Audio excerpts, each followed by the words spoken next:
Assalamualaikum warahmatullahi wabarakatuh. Di sini saya akan mempresentasikan hasil dari kelompok saya. Sebelum saya memulai, saya akan memperkenalkan diri. Nama saya Nurul Istiqomah. Di sini saya selaku pembawa materi kedua. Yang pembawa materi pertama ada Rinli Afila Vivia. Di sini saya akan membawakan tentang suasana menyimak. Materi yang akan disampaikan pada kali ini mencakup yang pertama, suasana menyimak yang bersifat defensi atau bertahan. Yang kedua, suasana menyimak yang bersifat suportif, menunjang. Yang ketiga, saran-saran praktis meningkatkan keterampilan menyimak. Yang keempat, tuntunan-tuntunan agar kita dapat menyimak secara baik. Yang kelima, upaya agar dapat menyimak tepat guna. Yang keenam, kendala-kendala dalam menyimak efektif. Yang ketujuh, perilaku menyimak yang baik. Untuk materi pertama, saya silakan untuk Saudari Rinli. Untuk Saudari Rinli. Oke, terima kasih. Di sini saya akan membawakan materi yang pertama, yaitu suasana defensif.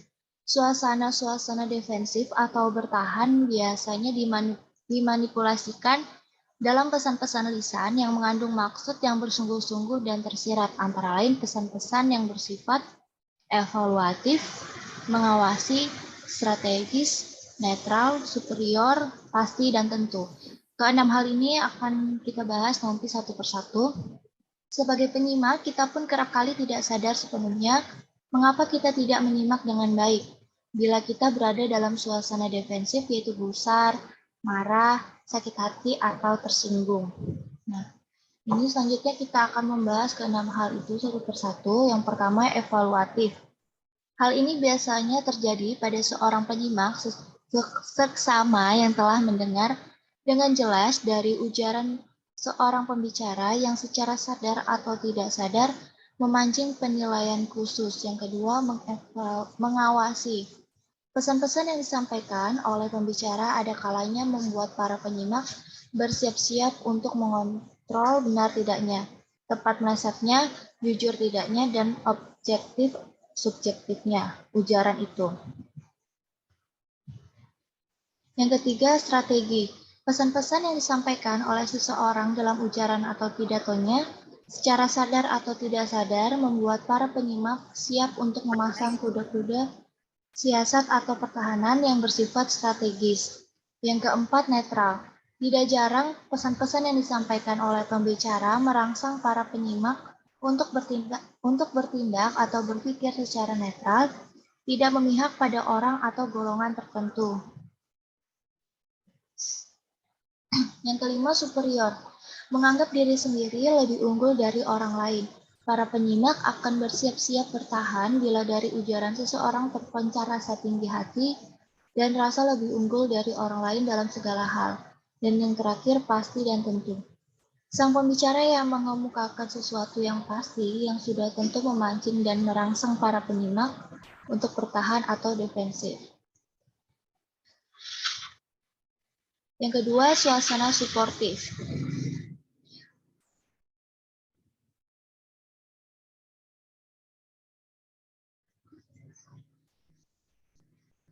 Suasana suportif, suasana komunikasi suportif atau suasana komunikasi yang bersifat mendukung atau menunjang justru timbul dari pesan-pesan yang mengimplikasikan deskripsi, orientasi masalah, spontanitas, empati, ekualitas atau kesamaan, dan profesionalisme pada pihak pembicara.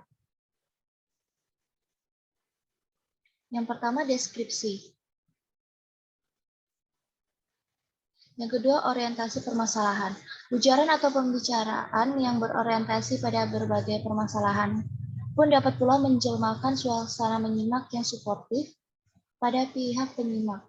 Memang pesan-pesan yang dapat menjelmakan suasana suportif itu biasanya lebih mudah disimak atau ditangkap isinya. Yang ketiga, spontanitas. Sang pembicara yang dapat memanfaatkan unsur spontanitas dalam ujaran atau ucapannya jelas akan membuat para penyimak lebih mudah mencerna dan menangkap isi pesan-pesan yang disampaikan. Yang keempat, empati. Ketegasan merupakan suatu unsur penting yang harus dimanfaatkan oleh sang pembicara dalam menyampaikan pesan-pesannya. Mengapa? Karena hal itu dapat menimbulkan suasana suportif pada pihak penyimak dalam menyerap serta memahami isi pesan sang pembicara. Yang kelima, ekualitas. Unsur lain dalam ujaran yang dapat menjelmakan suasana suportif dalam kegiatan menyimak adalah ekualitas dan persamaan hak. Yang keenam, profesionalisme. Ketepatan ketentuan walaupun bersifat sementara merupakan salah satu unsur pembentuk suasana menyimak yang suportif. Dapat digunakan pembicara untuk menarik penyimak. Yang ketiga, saran praktis meningkatkan keterampilan menyimak. Banyak orang tidak memahami bahwa menyimak itu sama aktifnya dengan berbicara, bahkan dalam beberapa hal jauh lebih rumit dan sulit. Untuk meningkatkan keterampilan menyimak, ada beberapa saran yang dapat kita manfaatkan. Yang pertama, bersikaplah secara positif. Yang kedua, bertindaklah responsif. Yang ketiga, cegahlah gangguan-gangguan. Yang keempat, simak dan tangkaplah maksud pembicara. Yang kelima, carilah tanda-tanda apa yang akan datang. Yang keenam, carilah rangkuman pembicaraan terlebih dahulu. Yang ketujuh, nilailah bahan-bahan penunjang. Yang kedelapan, carilah petunjuk-petunjuk nonverbal. Yang keempat, upaya menyimak tepat guna. Menjadi seorang penyimak yang baik, penyimak yang tepat guna memang merupakan keinginan yang terpuji. Berikut ini dijabarkan beberapa upaya agar dapat meningkatkan diri kita menjadi penyimak tepat guna. Yang pertama, kembangkanlah suatu kemauan dan kesudian menyimak. Kalau mau menjadi penyimak yang baik dan tepat guna, perlu kita kembangkan kemampuan serta kesudian menyimak, bukan menganggapnya sebagai suatu paksaan. Yang kedua, menyimaklah lebih lama. Kian lama kita menyimak, kian mengingat pula perkembangan kita menjadi penyimak yang baik, penyimak tepat guna, sebab banyak yang dapat kita pilih, kita cerna, kita pahami, dan dapat kuasai ide-ide serta gagasan yang dikemukakan pembicara. Yang ketiga, menyimaklah lebih sering. Keberhasilan dalam menyimak selain ditentukan oleh lamanya, juga ditentukan oleh kekerapannya dan keseringannya. Jika kita rajin menyimak, maka bertambahlah pengetahuan kita dan cakrawala pandangan kita pun bertambah luas.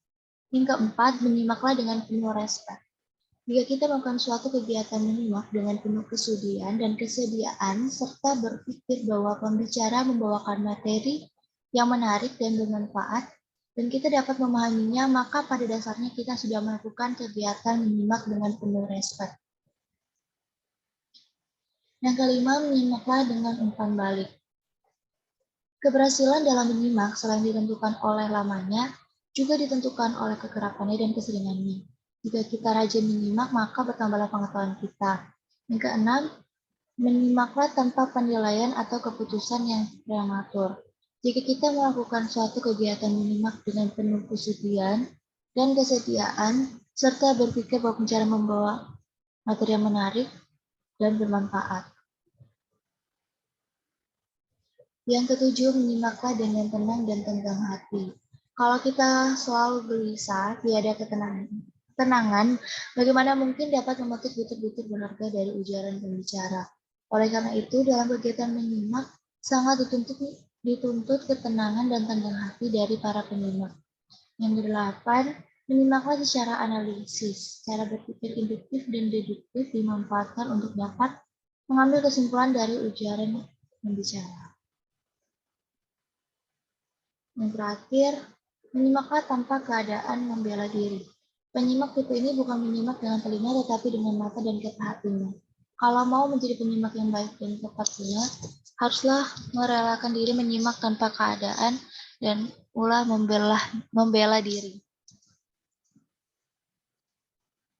Cukup sekian materi yang saya bawakan. Selanjutnya saya kembalikan kepada pemateri kedua, moderator. Baik, terima kasih Saudari Lini. Di sini saya akan melanjutkan materi selanjutnya. Aneka kendala dalam menyimak. Yang pertama ada keegoisastriasan, yang kedua keengganan ikut terlibat, yang ketiga ketakutan akan perubahan, yang keempat keinginan menghindari pertanyaan, yang kelima puas terhadap penampilan eksternal, yang keenam pertimbangan yang prematur, yang ketujuh kebingungan semantik.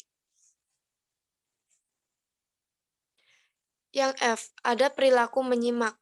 Menyimak faktual, menuntut 4 keterampilan khusus. Yang pertama, melibatkan diri secara total pada situasi komunikasi. Yang kedua, kita harus menguasai seni atau kiat pembuatan catatan tepat guna. Yang ketiga, mencari serta menganalisis saranan-saranan menunjang dan diutarakan oleh sang pembicara. Yang keempat, ada mencari pola organisasi dan struktur keseluruhan sang pembicara. Ada juga menyimak empatik. Terdapat 3 metode dalam mengguna menyimak empatik. Yang pertama, buatlah catatan-catatan mental dan butir-butir utama. Yang kedua, pikirkan dan renungkan kemungkinan adanya cara-cara lain untuk menunjang ide-ide utama sang pembicara. Yang ketiga, cari dan dapatkan cara-cara yang telah dipakai oleh pembicara untuk mengorganisasikan atau memberi struktur terhadap penampilannya.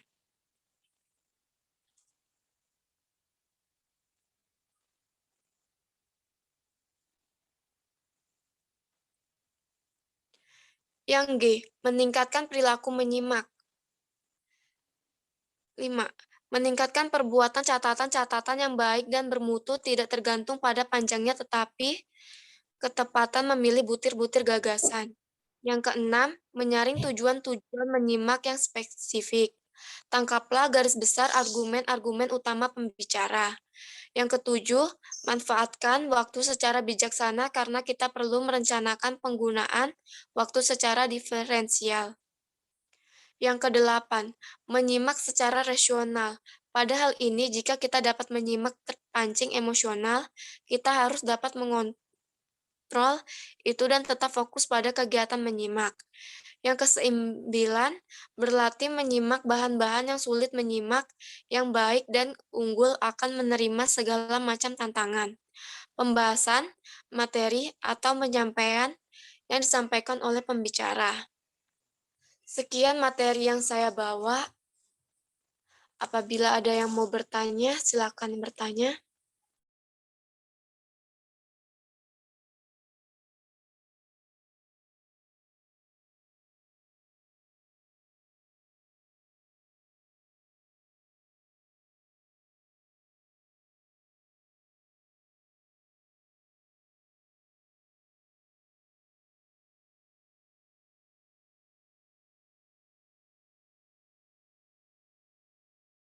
Apabila tidak ada yang bertanya, sekian materi dari saya dan kelompok saya.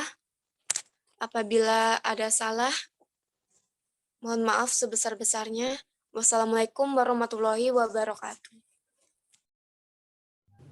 Waalaikumsalam warahmatullahi wabarakatuh. Waalaikumsalam. Boleh saya ambil gambar dulu? Boleh, Kak? Minta tolong teman-teman nyalakan kamera.